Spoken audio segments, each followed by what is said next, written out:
You're listening to Conferences Online Allergy from Children's Mercy Hospital in Kansas City, Missouri. Today is September 9th, 2024. Our topic is the evaluation of severe asthma from a pulmonologist's point of view. This is presented by Dr. Tam Williams. She is an assistant professor in pediatrics at Children's Mercy Hospital in pulmonary medicine.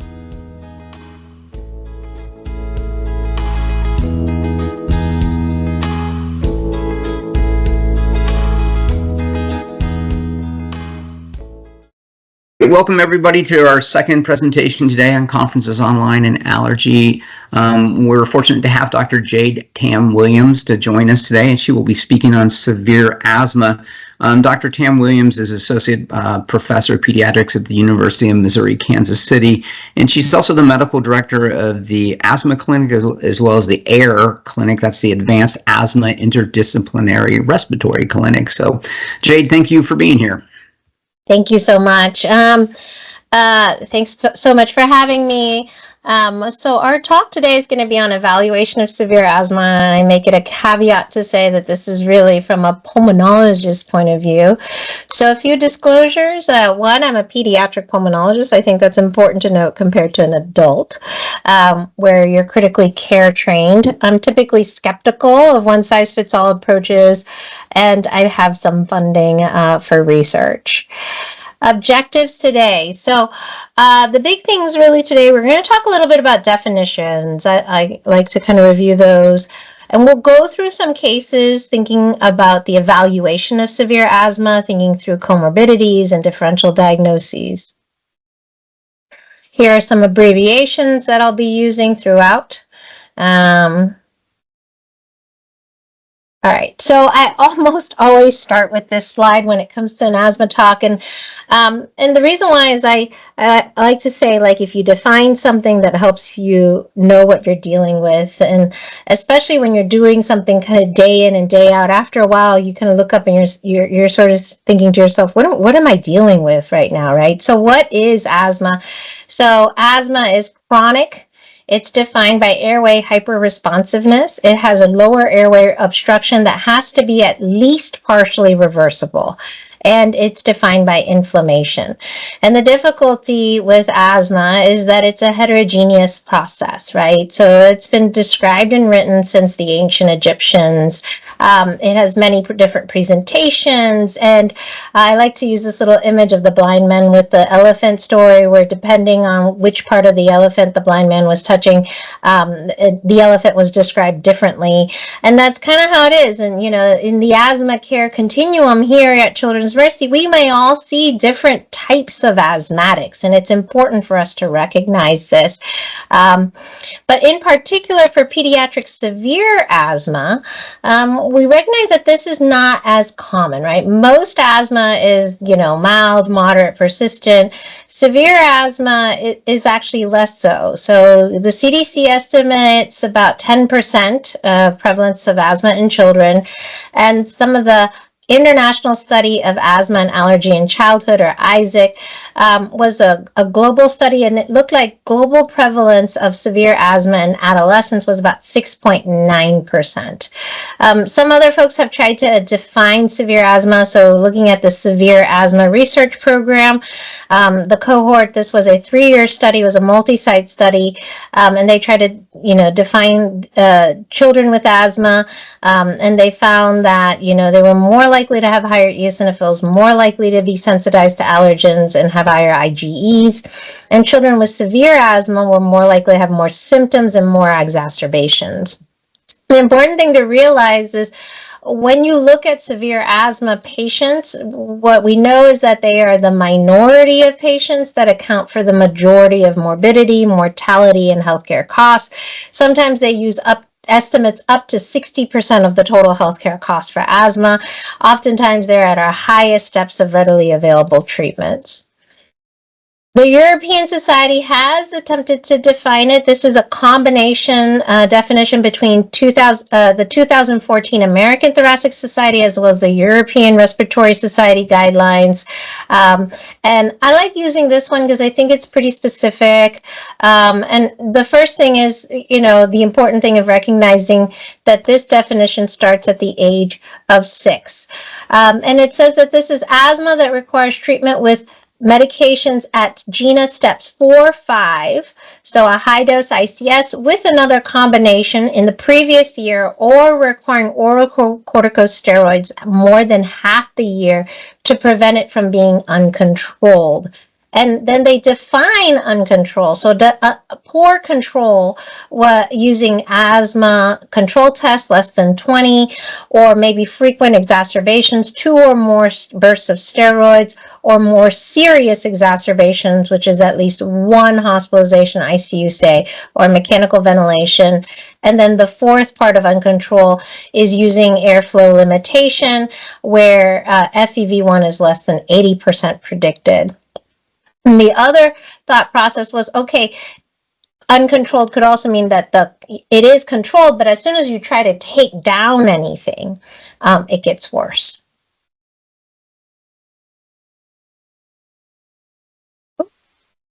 There you go. So what is uncontrolled versus DTT versus severe asthma? So again, to kind of give some definition. So when we say uncontrolled asthma, we mean a child or a patient who has poor symptom control. They have a lot of cough, they use a lot of albuterol, they're limited with their activity, or they may have frequent exacerbations. Within that group, there might be a group that people call the difficult to treat, okay, so, or sometimes the DTT. And this means that they're hard to treat and they're uncontrolled despite step 4 or step 5. Now, within DTT asthma, it might just be because they have risk factors such as non-adherence or other comorbidities that make it hard. Whereas true severe asthma, you say this is uncontrolled despite adherence. Like, this child is taking their medications every day, and they're on high dose medications, and they get worse as soon as you try to bring that down. I like this little picture from the GINA Severe Asthma Pocket Guide, and this is actually adults, so it's not children, to be clear. So looking at a Dutch study of adults with asthma, and they said essentially in 100, about 24% of them were at step 4, step 5, and of that 24%, they said, about 17% were truly difficult to treat, but then out of that group, only about 3.7% were truly severes. And at Children's Mercy, we attempted to do a similar kind of look back in 2015, and this was at children aged 5 and above. And we looked at any children that came with a diagnosis of asthma at Children's Mercy, and we estimated about 7,900 with a primary diagnosis of asthma. Now, of that 7,900, only 5,000 or so had an actual asthma action plan. And in that 5,000, maybe about 5% of those were at step 4 or step 5. And within this group, we then noticed that there were some that we called the high-risk asthma program, and they kind of overlap. Some of these were medium high dose ICS LABA, and some of them were not. So of the 106 that were part of our high-risk asthma program, only about 41 were truly on step 4 or step 5. So what is the high-risk asthma program? This was a program that was created to really try to improve asthma care here at Children's Mercy, and they were identified based off of how many hospitalizations, ER visits, urgent care visits, and their admissions to the ICU, or if they've ever had a severe life-threatening asthma exacerbation, needing intubation, or had cardiac arrest. These kids are a mix of both high morbidity as well as high mortality and high healthcare utilizers. And so you can see that about 60, for instance, of this group were not on step 4 or step 5. And we knew that there were definitely kids that weren't going to be captured in the HRAP program that were still medically complex or truly severe asthma, DTT asthma. As a note, for the high-risk asthma program, typically we have allergies. An allergy consult is placed during an inpatient admission if they've previously been seen by allergy or if there were concerns for food allergies, whereas pulmonology is typically involved if they've been seen by pulmonology in the last 2 years. But compare that to Air Clinic. And so Air Clinic is a multidisciplinary clinic here at Children's Mercy targeting children who have severe refractory asthma. And in this clinic, we use the definition, the ATS/ERS definition from 2014, saying essentially you have to be over age 5, have to be on the highest steps without any other diagnosis and uncontrolled. And within this group of kids, we see high morbidity, high mortality, as well as high morbidity and high mortality. And in this clinic, we look at a number of different approaches to provide sort of a supportive network for these families. So digging into like an actual severe asthma evaluation. So the first question I always tell the residents and the trainees when they're with me in Air Clinic is, when you see the words referral for severe asthma, referral for difficulty treat asthma, the first question is this actually asthma? There was one review article that found that the misdiagnosis of non-asthmatic conditions as uncontrolled asthma was somewhere between 12 to 30%. And there's a number of different things that you could have misdiagnosed that patient with. It could be VCD, it could be panic attacks, it could be something anatomical, it could be a suppurative disease process. And so we're going to go through, the remainder of this talk is going to be about thinking through that evaluation.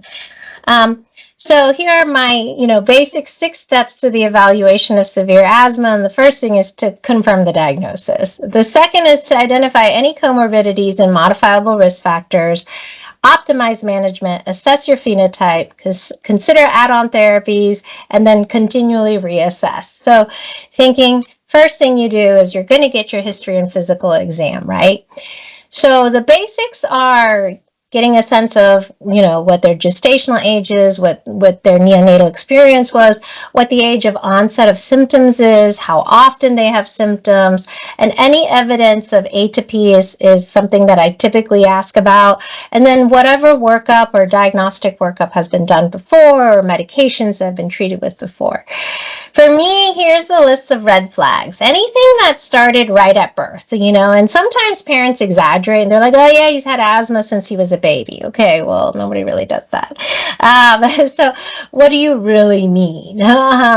If there's a sudden onset of symptoms, that's also kind of weird and makes me think of other things like foreign body, etc. Recurrent bacterial infections that need antibiotics, that also doesn't really fit for me, or a persistent wet cough. Sometimes parents will just say albuterol doesn't work. And you do have to do a little bit of questioning and digging around that question. Sometimes they say albuterol doesn't work because they think albuterol is supposed to just cure the kid, and they never have to do albuterol again. So I set very clear expectations when I say, what do you mean when it doesn't work? I specifically say albuterol should work in 20 minutes, and it should relieve the cough or relieve some of the distress or relieve the wheezing and last for about 4 hours, 4 to 6 hours. Does it do that? Okay. Other signs that are red flags are signs of hypoxemia at baseline.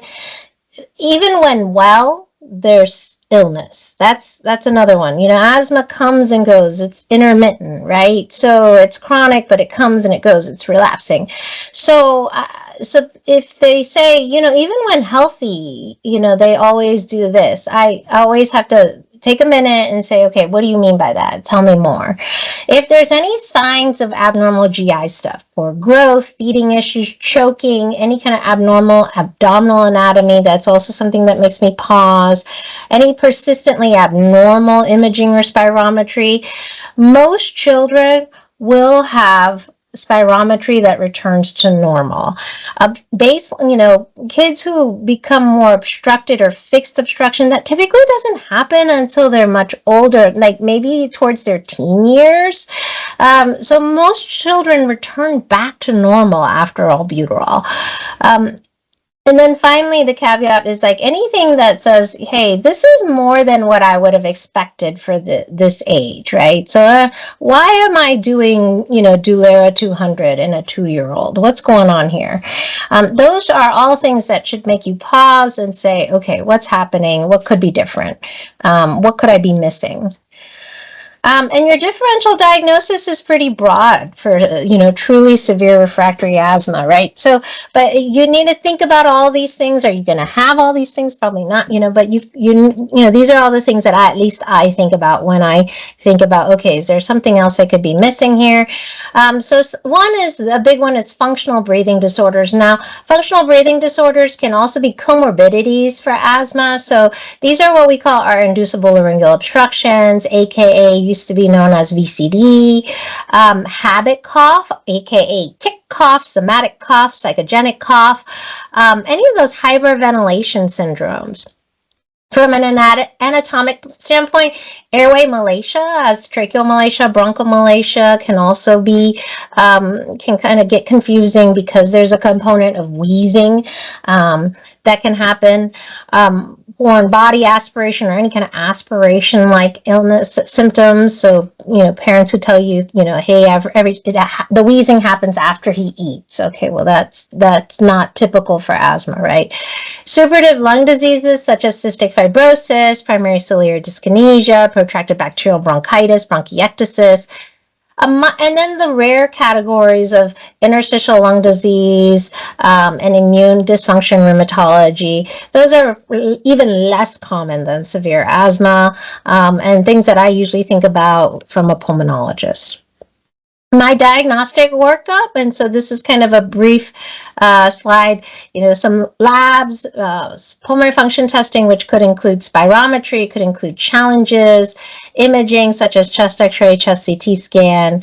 I like to do flexible bronchoscopies for further evaluation of anything else that could be a comorbidity. Sometimes I find that it's helpful for phenotyping, but sometimes I also find that it's helpful just to reassure the family, no, there is nothing else wrong with this child's lungs. They truly do just have asthma.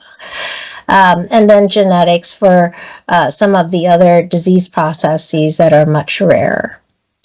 So we'll go through a series of cases. I have about, I think, 10 or 11 cases, so I hope we can get through them. So we'll go right into it. So sometimes it's easy, right? So this is a 15-year-old who had a history of recurrent seasonal cough, came in for her first visit.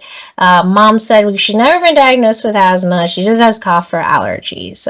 She had a fractional exhaled nitric oxide of 81, and her pre-bronchodilator testing, can you guys see here, laser pointer?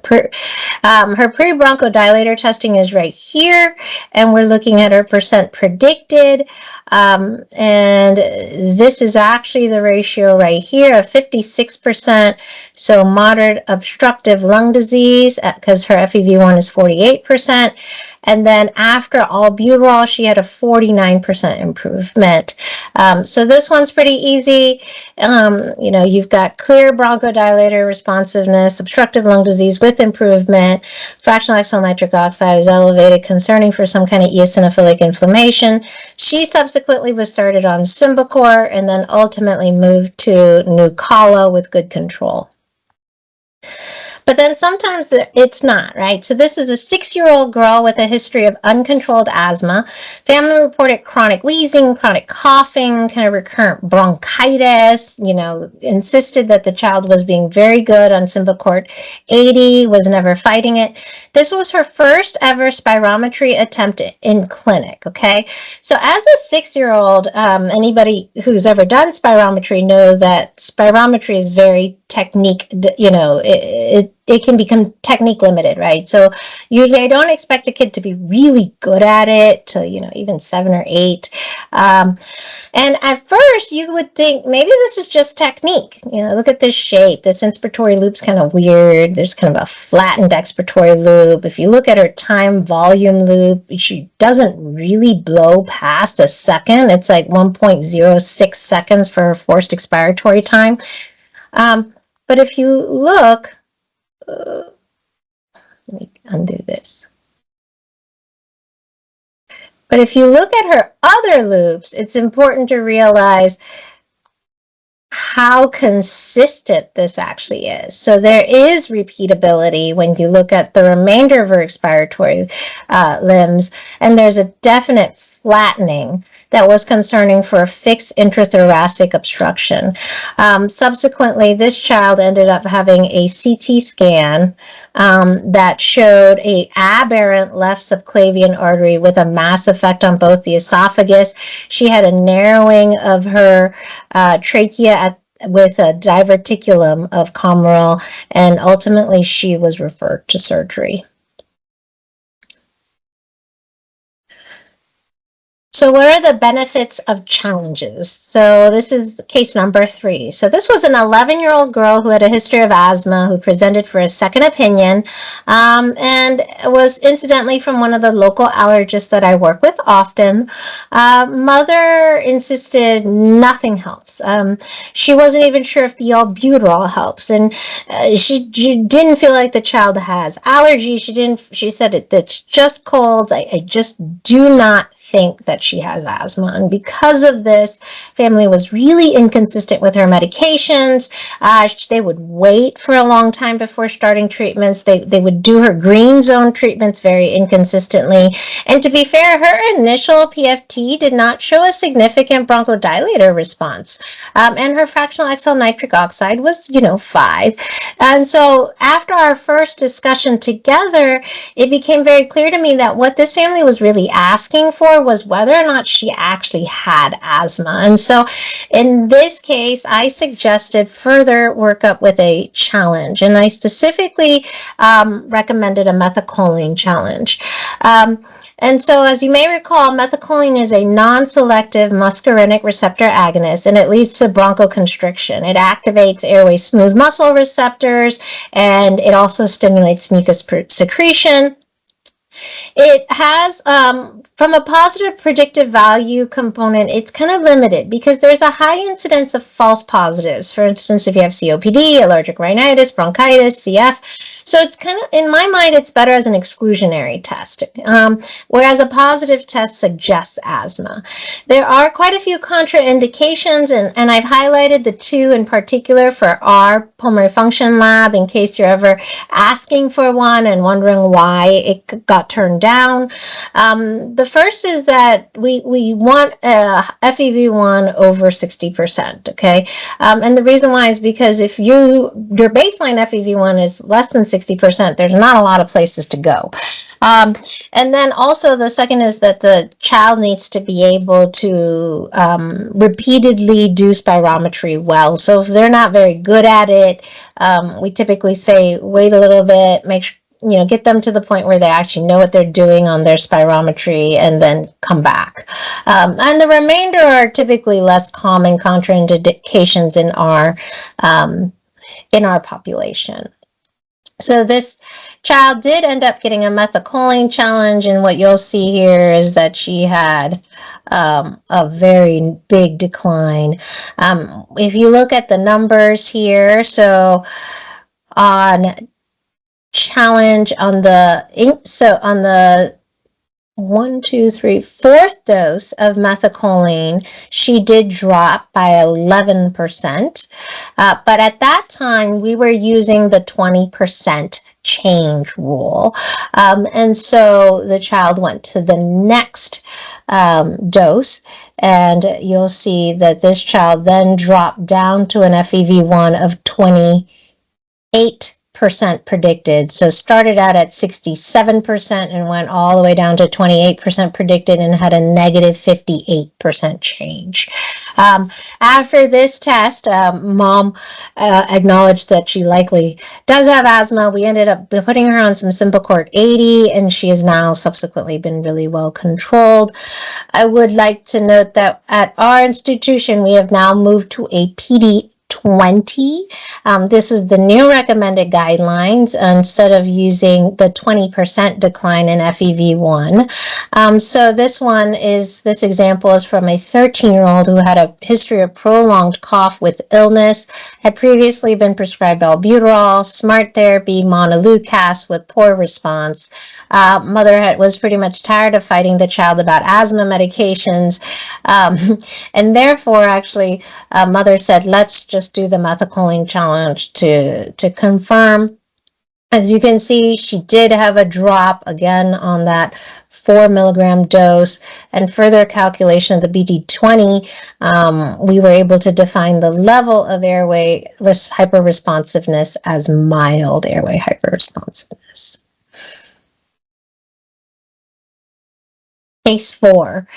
So a 7-year-old boy with a history of asthma who presented to the emergency department with hypotension as well as wheezing. This was a family who had recently moved to the United States for asylum. He was living in a Somali refugee camp about 2 weeks prior to that ED visit. Upon arrival, about a week or so after moving to the United States, he had vomiting, fatigue, and abdominal pain. When he came to the emergency department, he was hypoxemic, he was hypotensive, and he was wheezing. He was treated with prednisone and albuterol with improvement and recommended to follow up in pulmonology clinic. In clinic, mother reported that the child was on daily prednisone for asthma in the refugee camp and was unable to do many of the activities of daily living. His exam was concerning. He was very thin, he was malnourished, and he was wheezing when well, and was in distress even when well. And this was his first ever PFT, and you'll notice that his FEV1 was 21%, so that was a huge red flag. And he did have an improvement. He had a 78% improvement, but this only mainly bumped it did not normalize his spirometry, right? He remained very obstructed. And so there were many red flags in this kid. So number one, his hypotension, vomiting, abdominal pain was likely adrenal insufficiency in light of a child who was on chronic oral steroids and then quickly taken off. And in the refugee camp, there were no inhalers, so his treatment was primarily oral steroids. The second red flag was that if you looked at his initial, you'll see how restricted this patient is, right? So pretty low FEV1 and FVC, and despite his improvement, he did not normalize, and because of that, I had concerns that there was something else going on, and we ordered a CT scan of the chest. And I'm not sure if you guys, I'm going to put this on, so a couple of things I want you to see. Do you see how there's areas of kind of dark black compared to areas of kind of lighter gray? And then these airways here are really thick, and we think in bronchiectatic. Over here, let's take a look at this one and see if this one will work. Okay, same thing here. We're looking for these areas of kind of lighter gray, kind of mosaicism is what we like to call it. So, and then also with bronchiectasis. So this is a child who actually had post-infectious bronchiolitis obliterans, and had a component of it that was fixed obstruction, but also a component that was responsive. I'm sorry, a component of responsive obstruction, but also had chronic baseline obstruction. And so post-infectious bronchiolitis obliterans typically occurs after a severe lower respiratory tract infection in childhood. It's typically in early childhood. You have persistent airway obstruction, mosaicism, air trapping, and bronchiectasis, and you have exclusion of other disease processes such as CF, primary ciliary dyskinesia, bronchopulmonary dysplasia. And it's interesting because some people will say, oh, these kids, may not have responsive to albuterol, but what I see is in pediatric patients, you can have responsiveness to albuterol. Due to a significant albuterol response, we did end up keeping him on a high-dose inhaled steroid along with a long-acting beta agonist and along with azithromycin Monday, Wednesday, Friday. So case number 5 was also a second opinion from a local provider for severe asthma, uncontrolled despite Symbicort 160. Their allergist was very concerned about the level of albuterol this child was using for respiratory distress in light of their age. Mother was saying that the child had issues with being short of breath, coming up and down the stairs, couldn't walk or up and down without stopping and having to take big breaths. The other thing that was a big red flag that the allergist had identified was that these symptoms started before the age of 1. He was having a hard time gaining weight. He was kind of choking.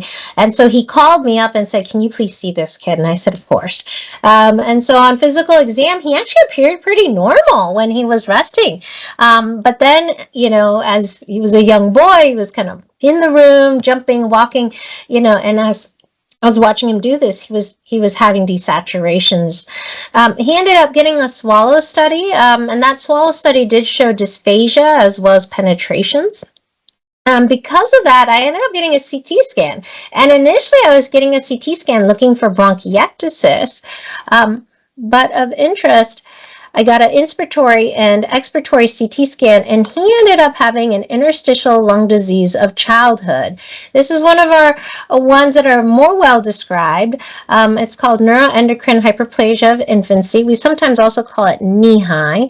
And what you see here is this kind of area of darkness that's kind of lower down, and more of this what we call bat wing shape up here in the CT scan. And there's also areas of mosaicism that are evident. And I'm going to show you kind of stills of this. So if you look at these stills here, this kind of, we call it the bat wing look. And this is a pretty classic knee-high look. And it's one of the few childhood interstitial lung diseases that if you have this imaging, the feeling is that you could probably get away without doing a lung biopsy to confirm diagnosis. So what is step 2? So first we rule, and yes, this is definitely asthma. No, this is not asthma. And then the step 2 is identifying and correcting factors that are making things worse. So easy things are optimizing treatment, reviewing their inhaler technique. Are they adherent to their medications? Making sure that family understands your asthma action plan, targeting the environment, working on air quality, tobacco smoke, treating your other comorbidities with maybe non-pharmacologic interventions too. And in my opinion, I think some of these things are really easy and some of these things are really hard. Anybody who's ever had to talk to a child and their family in the room about weight loss for obesity-related asthma can recognize how difficult that conversation can be, and how emotionally traumatizing that can be for the patient and sometimes for the mother. So what are medical comorbidities that can complicate asthma? Well, upper airway things such as rhinitis, upper airway related cough, sometimes nasopharyngeal reflux, recurrent sinus infections, ear infections. We talked about dysfunctional breathing such as vocal cord dysfunction, ILO, obstructive sleep apnea, aspiration. And then from a GI standpoint, eosinophilic esophagitis and reflux. And then within the lower airway, some of these are also part of that differential diagnosis, the ABPA, bronchiectasis, recurrent pneumonias, airway malacia. And then the other things that are what I call the combos, right? So obesity, behavioral issues, an abnormal thoracic cage from a skeletal standpoint. My nurses in my clinic also often joke that there's this category of what I call it, the asthma and ABPA, asthma and obesity, asthma and VCD, and how that's almost a different child than just your standard just asthmas. So in case number 6, we're going to talk about another case where methacholine challenge was beneficial in a little bit of a different way. This was a 12-year-old girl with a history of difficult to treat asthma. She was actually presenting as a third opinion. She'd had skin testing that was negative. She was on Symbicort 80 and 160, had been treated for reflux due to this concern of globus sensation and abdominal pain, kind of report a recurrent dry cough also. And on review of her methacholine, she had a very quick drop. If you can see here, let me get my laser pointer back up there, very quick drop right there. But when you look at her other loops, there was another comorbidity that was pretty obvious. You see this kind of, call it sometimes flattening or clipping of the inspiratory loops. And that testing, I was able to use that testing to emphasize with the family that yes, they were on the right treatment plan, but also that their shortness of breath was complicated by some inducible laryngeal obstruction, and ended up referring her to speech therapy. This is another young lady who showed up in my clinic with obesity-related asthma. She had severe shortness of breath with exercise, had been trialed on montelukast without benefit. And on exam, her exam was normal. We had started her on Dulera 200 using smart therapy, and on follow-up, Mom said, well, we ran out of that. And I said, well, how'd that happen? She said, well, she blew through one inhaler in 2 weeks, and it didn't work. At what point I said, okay, we something else is going on here. So I brought her in for an exercise challenge, because at that time, family reported that they felt like her asthma was truly exercise triggered. Well, she had no evidence of any bronchospasm, but on her, let's see here. Pick that up. On her loops, what you can see here is, again, this clipping or flattening of that inspiratory loop that was consistent with ILO. And essentially, we ended up having a conversation with her about how I don't think you're able to tell the difference between your asthma symptoms and your ILO symptoms. And in that case, I took her off of a smart plan because she was unable to differentiate, and so she was treating all of her dyspnea with Dulera. So a note on functional breathing disorders, or sometimes people also, you'll find some data out there on dysfunctional breathing. We used to call this vocal cord dysfunction. We now call it inducible laryngeal obstruction, because it includes both what we call the glottic movements as well as the supraglottic movements. So the glottic movements being the vocal cords down here, and the supraglottic being the falling in of the area epiglottis here, or even laryngeal malacia, which is where the epiglottis falls in. The other types of functional deep breathing disorders include your hyperventilation syndromes that can happen with anxiety. Periodic sighing syndrome can also be another one that might be part of the functional breathing disorders. People ask me, well, what does that look like? Well, it just looks like a kid who goes...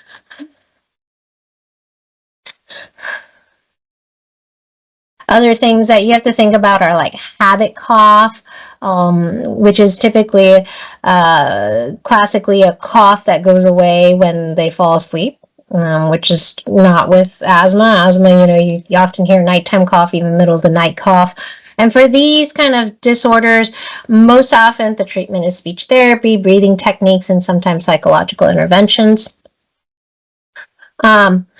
It's really hard for me, and when this inducible laryngeal obstruction diagnosis came out, I kind of had a hard time saying, well, it all kind of looks like it's fallen. So this was one of the few pictures I found that actually looked like the vocal folds were not completely closed in, and you can really see that it's the supraglottic is falling in right here. So I wanted to highlight this picture because when you look at these other ones here, I feel like it all kind of looks like everything is falling in. So if that kind of helps you kind of put that in your head, okay, well, that's why we're calling it inducible laryngeal obstruction now. Okay, so use of flexible bronchoscopy for diagnosis. So this was a 15-year-old girl with trisomy 21. She definitely had fatigue with exercise. She had some responsiveness to albuterol, but due to her trisomy 21, her technique was just not very good. And so her CT scan was unimpressive, so we ultimately decided to pursue a flexible bronchoscopy for anatomical airway evaluation, also to look for atypical infections. And on bronchoscopy, you could see that her scope showed moderate tracheal malacia. So you can see her trachea is kind of what we call fish mouth looked, where it sort of has this kind of flattened look on it. And there's some inbowing of the posterior membrane of the trachea. And sometimes people ask me, well, what are reasons for bronchoscopy? Well, one reason, like I said, is for phenotyping, kind of looking at their cell count. And we'll kind of talk a little bit about phenotyping in a minute. And then it's also really good for ruling out things like infection, aspiration, foreign body. The biggest problem is in children. It requires evaluation in the operating room. In adults, you might be able to do a flexible bronchoscopy while awake, but in children, you really do need to have them sedated. It's kind of a traumatic experience otherwise. So we're going to dig a little bit more into phenotyping by talking about airway inflammation. So as a reminder, the blood and the BAL are a little different. So BAL stands for bronchoalveolar lavage, and when you look at blood, the predominant type of white blood cell is neutrophils, then lymphocytes, then monocytes, then eosinophils. Whereas if you look at the lung, the predominant type of white blood cell is macrophages. So over 80% of this is macrophages, and remember that that's because macrophages are there to clean up, right? Eat up bacteria. And you don't actually typically have a ton of neutrophils, and you might have some lymphocytes, and you really rarely see eosinophils. And this is from the Pathogenesis of Asthma, and you know, it's a nice paper that was back in 2017 with a really nice diagram that I like, and it kind of shows different types of things that might be happening depending on your phenotype of asthma, with the top of it being health. In normal health, you've got a nice smooth reticular membrane, you've got normal airway smooth muscle, your epithelium is nice and intact. And, you know, let's go kind of from, I guess, was it 10 o'clock on down? We'll go around this way. So starting with eosinophilic asthma, you know, what I think is probably most studied is this allergic eosinophilic inflammation. What we know, it's described kind of in early school age, less control, impaired lung function, maybe thought to be corticosteroid responsive. And you can see that there's an allergic trigger, and there's also this group of eosinophilic asthma that is non-allergic triggered, right? So, and similarly in both of these cases, there's eosinophils, there's activation by cytokines, and there's damage to the epithelium, there's thickening of the reticular basement membrane. Whereas over here in neutrophilic asthma has been reported in all ages and thought to have a kind of a poor response to steroid, and it's unclear its cause. Maybe it's air quality, ozone, pollutants, infection, and in this case, you don't see a ton of eosinophils like over here. You see neutrophils, you see activation of with Th1 and Th17, and these may be different triggers. Whereas I think the most fascinating group is this polygranulocytic asthma group, and we're really not sure what the pathogenesis of this is. And these are kids who maybe have intrinsic alterations in how the cells function, how the epithelium looks. So the epithelium is not nice and tight and intact. There's still some thickening of this basement membrane. Your airway smooth muscle is kind of is bigger and more hyper-responsive.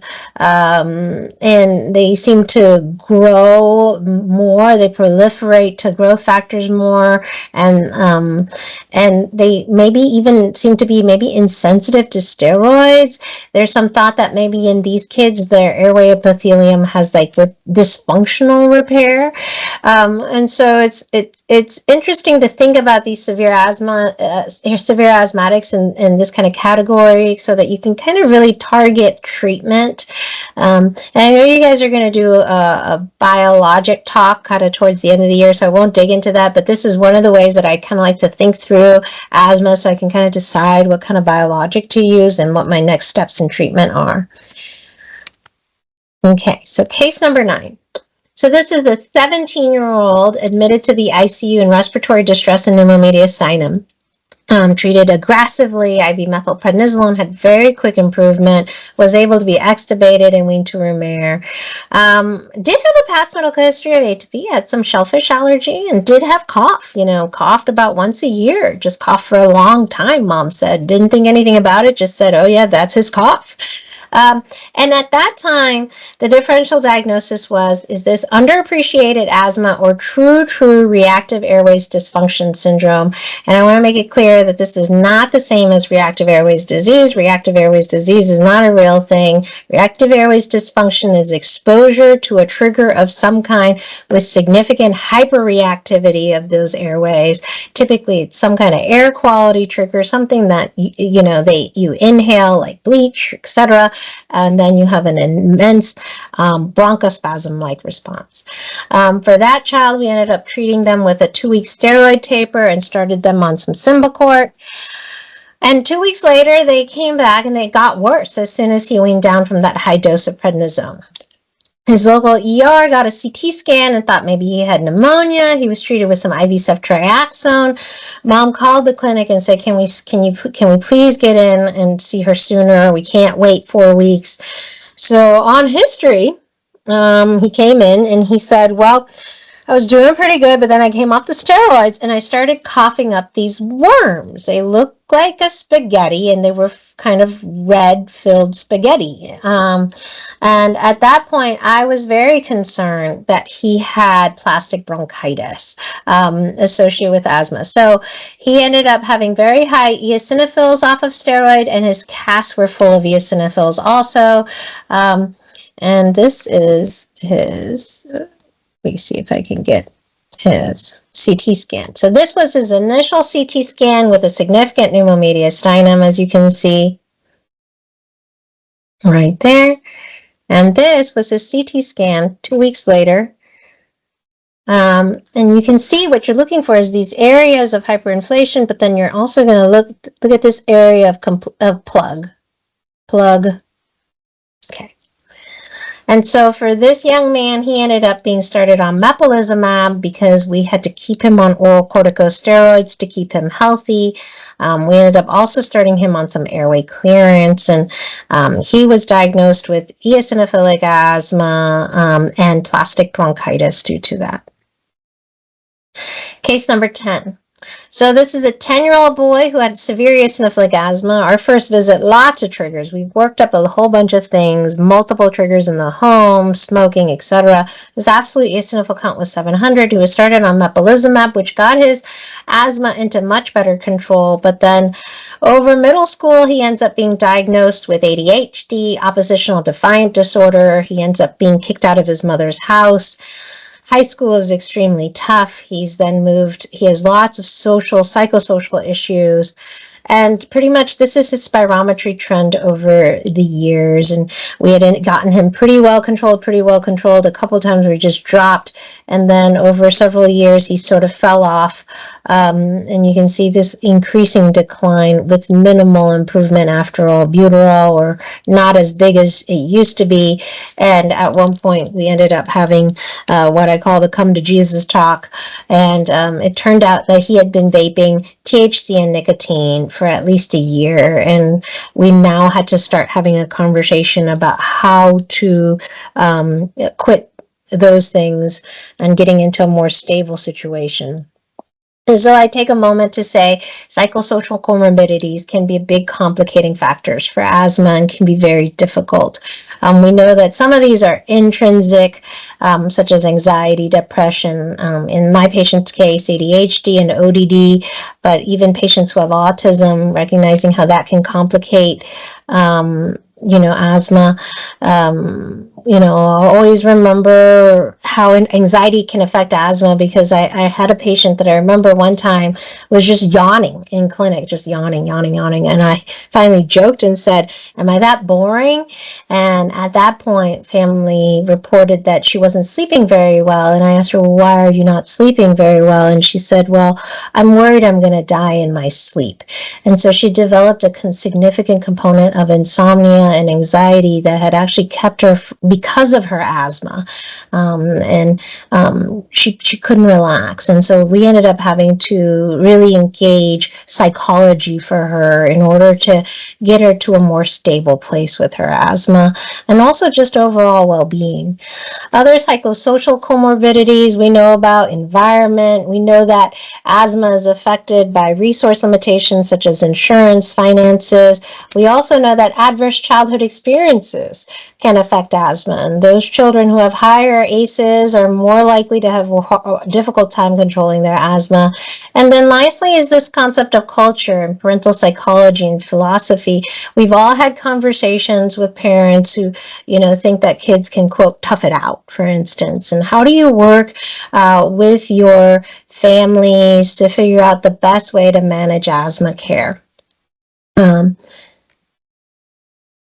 And last but not least, I think this case emphasizes how the management of a pediatric severe asthma patient can change over time. So this patient was seen by me starting at age 11. And at that age, he had been in he was in the ATRAP program and had an ATRAP consult for 19 ED visits in the past year. He had a history of atopy. He'd been in the ICU, needing non-invasive ventilation with BiPAP. And one of the first things we did was we added in a combination inhaler. We added in a long-acting muscarinic. I added Spiriva. We tried and failed omalizumab spectacularly because he became anaphylactic. So we ended up starting him on mepolizumab, which he was still poorly controlled. At which point I became concerned that, well, maybe I'm missing some VCD. We ended up trialing some gastroesophageal reflux medications without any significant benefit. We had environmental health assess his home, and we found out that actually his home, he had the worst air quality leading directly into his room, because his room was across from the basement door. He then failed mepolizumab because he was still not well controlled. Because of the amount of ICS that he was on, he ended up having iatrogenic adrenal insufficiency. And ultimately, he ended up being on benralizumab, Dulera, ciclesonide, in order to minimize the total amount of mometasone we were using, and airway clearance in the yellow zone.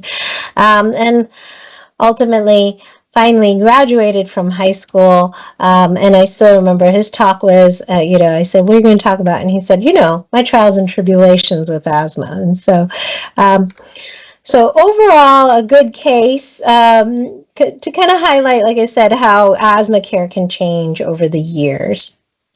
And so I hope that in the midst of these discussions, you've gotten a sense of kind of my overall approach. And if you've not, there's a couple of nice journal articles out there and some nice algorithms out there for management of severe asthma, and kind of a good flow charts that are out there, including looking for alternate diagnoses, improving techniques and medication, and evaluating for comorbid conditions.